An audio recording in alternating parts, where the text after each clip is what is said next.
Sunni versus Shia. It's been going on for over 1,400 years. Religious rivalry, political tension, and of course, everyone loves a good family feud, right?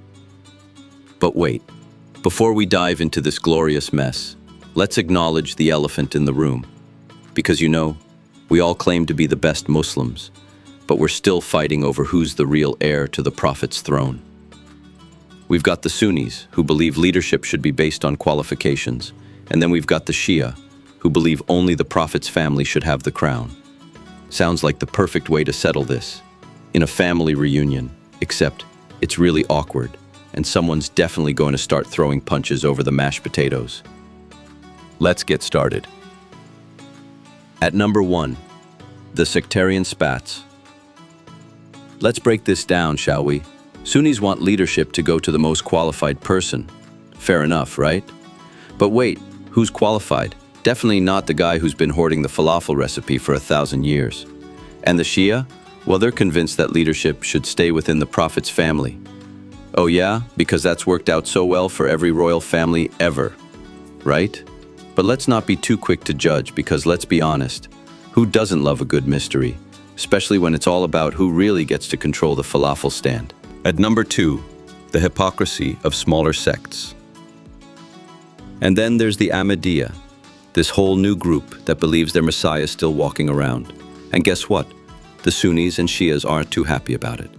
But wait, didn't we just spend 1,400 years arguing over who's the real heir? You'd think we'd have learned to share by now. But of course, the Ahmadiyya don't get an invite to the party. They've been officially declared non-Muslims in some places. So, no room at the table, folks.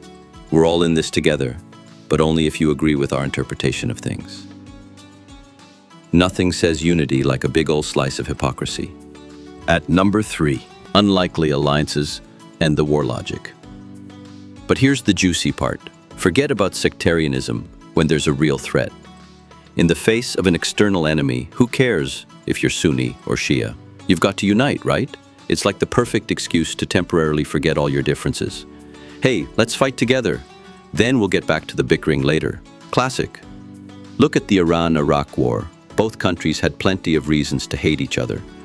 But when the threat of Saddam Hussein's regime came knocking, suddenly it's, hey, let's not bomb each other, but instead, fight this bigger guy. Makes total sense, right? Until the war's over, and then it's back to the good old days of arguing over who's the real successor to the Prophet.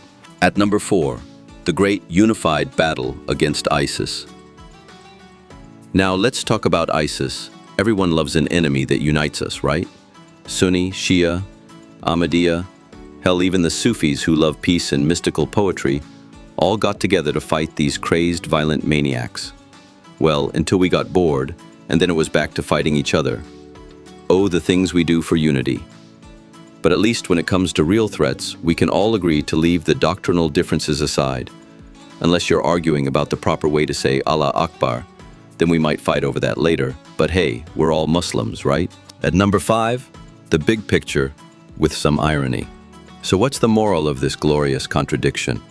Well, folks, in the grand scheme of things, when it really matters, when there's a common enemy and the stakes are high, somehow, despite our theological squabbles, we band together, kind of like that family member who always argues, but then shows up at the reunion anyway to complain about the food. You have to show up, but secretly wish you didn't have to. Sunni, Shia, Ahmadiyya, Salafi, and all the other inconvenient sects out there. We all have our moments of grand hypocrisy. But when there's a real crisis, we somehow find the strength to ignore all our religious drama and fight for one cause. Until the fight's over, then it's back to square one. And that's the beauty of it, folks, human nature. When it's time to eat, we eat together. When it's time to fight, well, that's when the real drama begins. But in the end, we're all just figuring out which falafel stands are the best. For more eye-opening documentaries and occasional hypocrisy, make sure to subscribe to Terry's Diverse Horizons. Keep questioning, keep laughing, and keep uniting when you absolutely have to. Thanks for watching. Stay humble. Till later.